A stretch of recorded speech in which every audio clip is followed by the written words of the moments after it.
Good morning. It's 7 a.m. in the morning, December 5, 2023. At D-Day ngayon ng aking surgery sa mata. And itatry ko rin na mag-document kasi it's one of my important day or happening na pwede mangyari sa buhay ko. Kasi gustong-gusto ko talaga magpa-surgery or magpa-LASIK.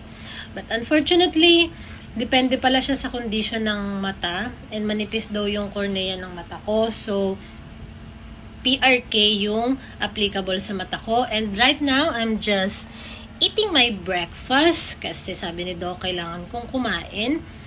And naligo na rin ako at wala akong nilagay sa mukha ko. Bawal kasi. Mga 4 days yata bawal basain. I'm not sure. Tatanungin ko na lang si Doc mamaya.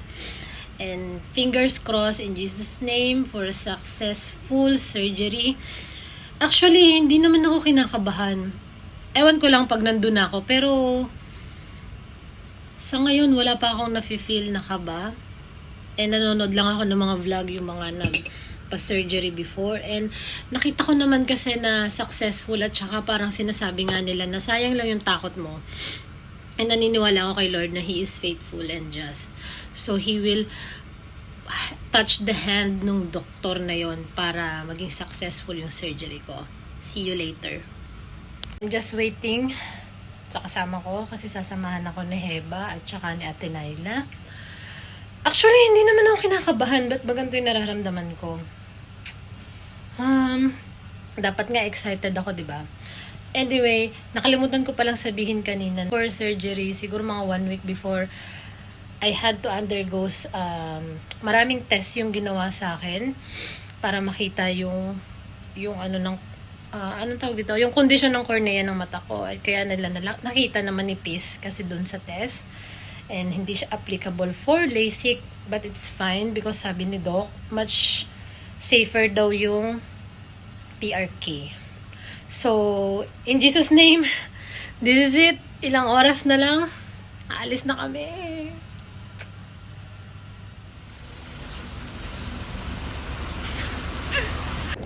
We're here now in the hospital.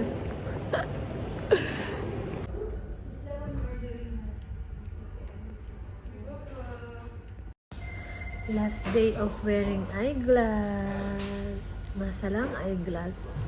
Bye.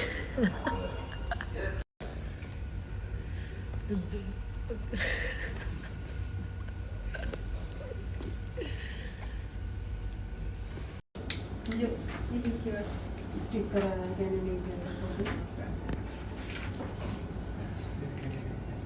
I feel numb on my eyes. They put for me drops.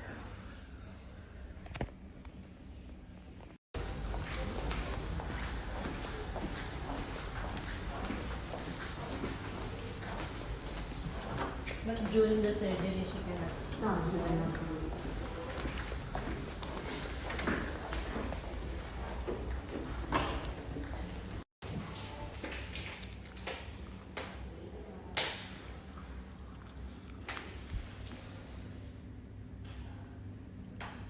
Why you're the nervous one? Ano hada? Yes. You will do the surgery? No, for you, not for me. Why you're the nervous one?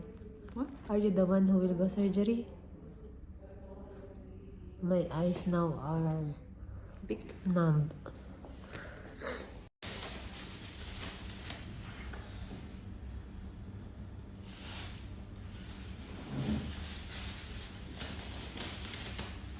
This is it.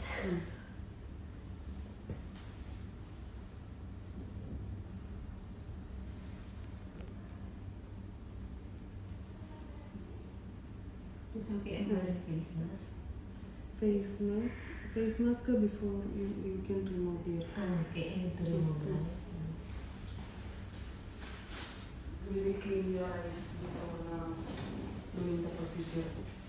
So it will become the same. Okay? So Remove it now.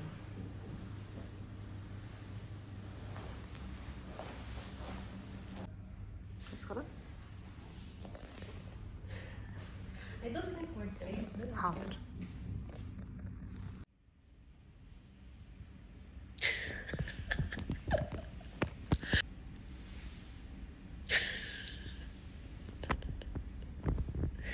She's the nervous one. Not me. It's okay. Do I have a morning star?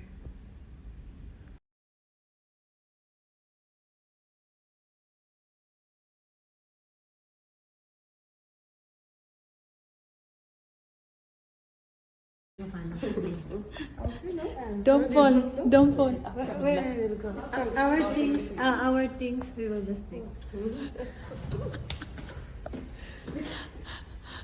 What happened? You did.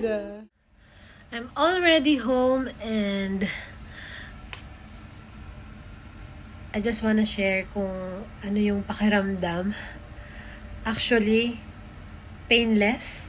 Painless talaga siya except dito sa left eye ko.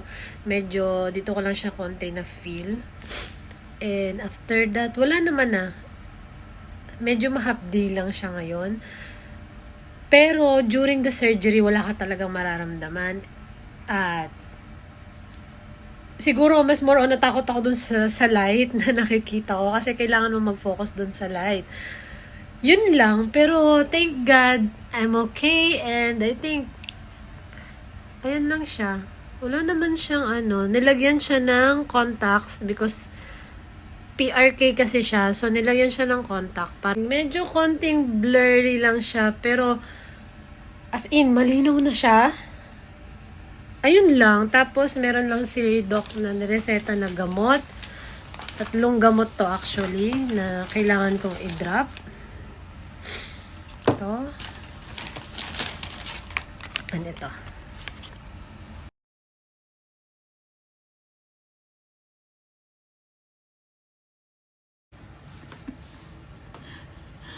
Alam mo, parang nagsasunbathing. Natulong siya mag-isa, oh. Kaya mo na tumulo. Sabi, bakit nandito pa to? Kaya mo na dyan, baka kailanganin mo. Go to the bathroom, Shunwada. Hoy, yan. Yan. So, go straight. Yan, oh. Shatra. May tissue dito, ano nilagyan mo? Oh, tabi ng sink. Baka nang videohan mo pa ako habang naihi. Dahil Yeah. naka-open yung internet ko. Oo, naka-open. Huwag mo nang videohan.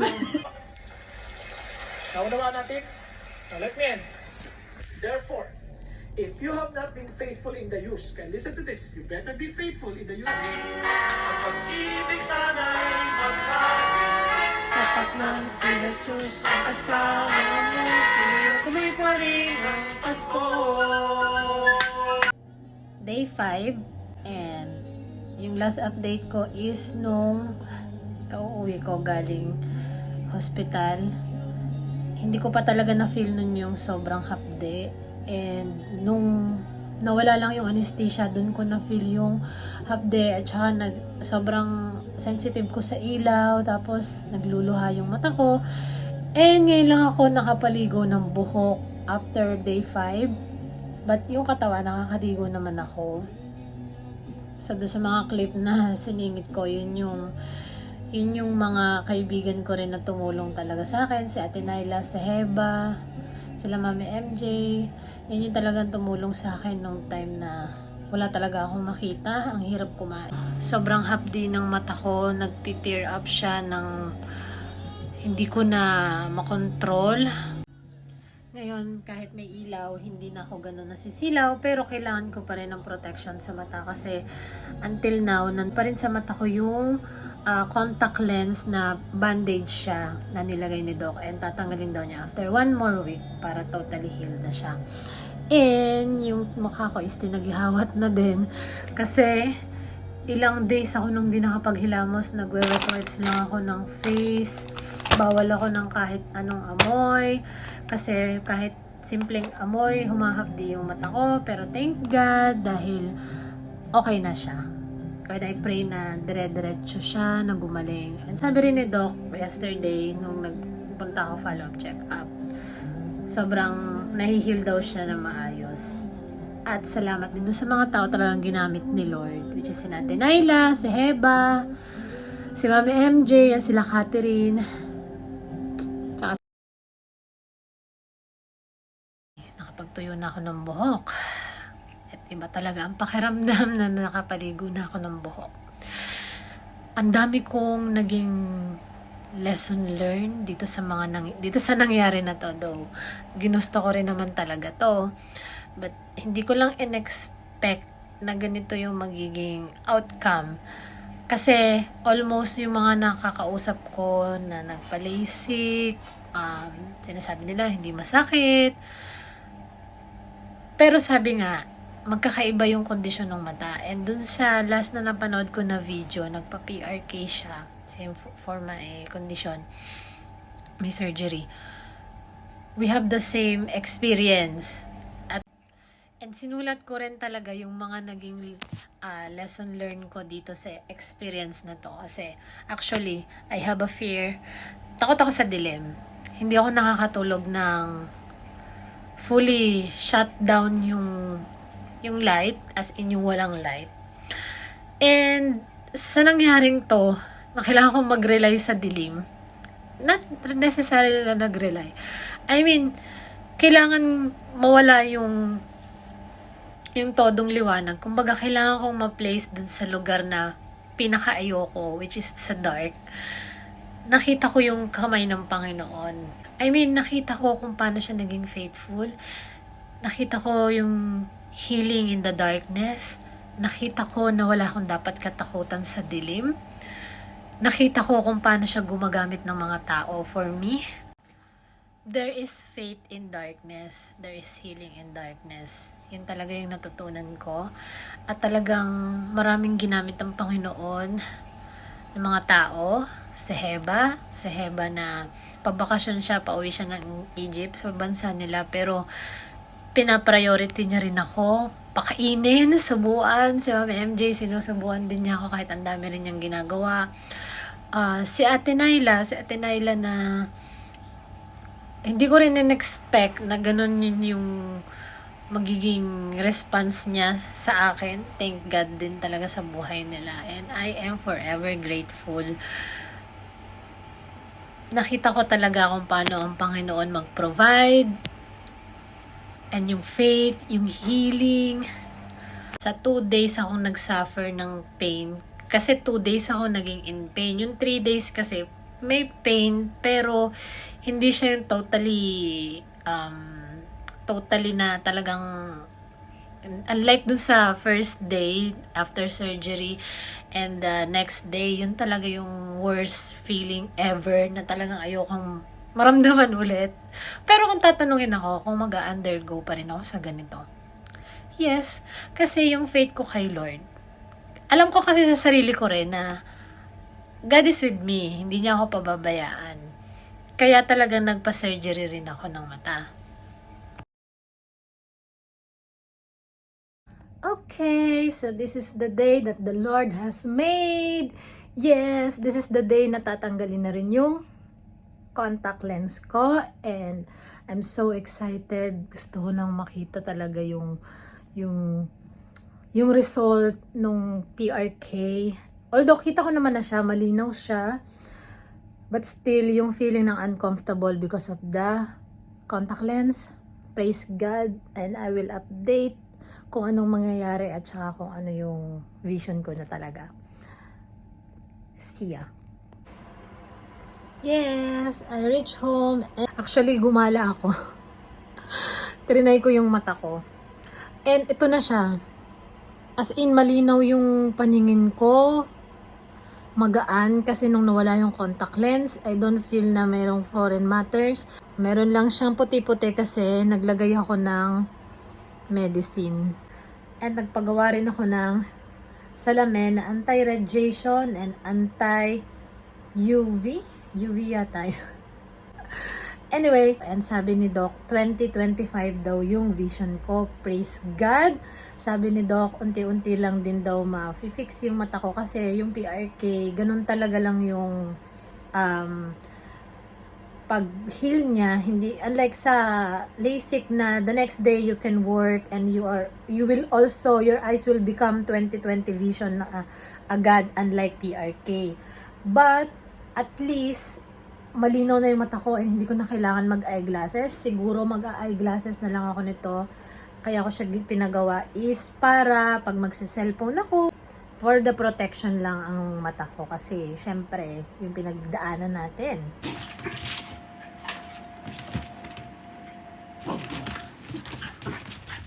Okay, so today is January 5, 2024. Happy New Year! And ito yung last update ko sa aking surgery sa mata. And right now, it's 1 month already. I'm so happy. Sobrang saya ko kasi maganda talaga yung resulta. Malinaw na yung mata ko and 2020 na ulit ako. Yun lang, ang siguro may sasabi ko sa naging experience ko lang ngayon for 1 month is hindi man ako masyado nakaka-feel ng sobrang dryness like nung mga napapanood ko sa vlog.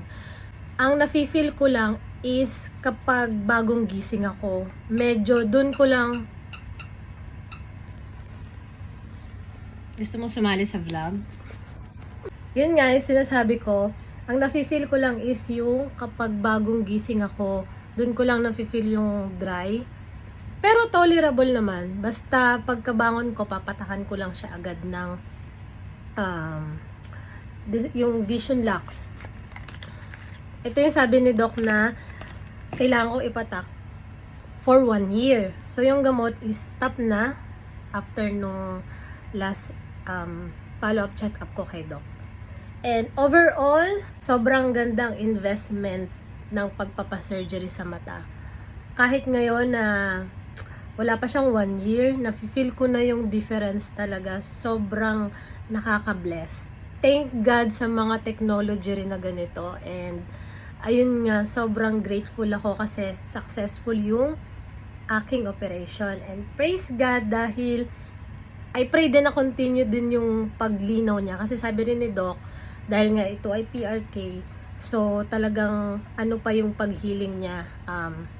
It will take time. It will take months para talagang mas luminaw siya. But actually, for 1 month malinaw na talaga siya. And ito yung last update ko. And thank you talaga ulit sa mga tumulong sa akin, sa mga kaibigan ko na nandyan. Thank God sa buhay nila. Peace out! Bye!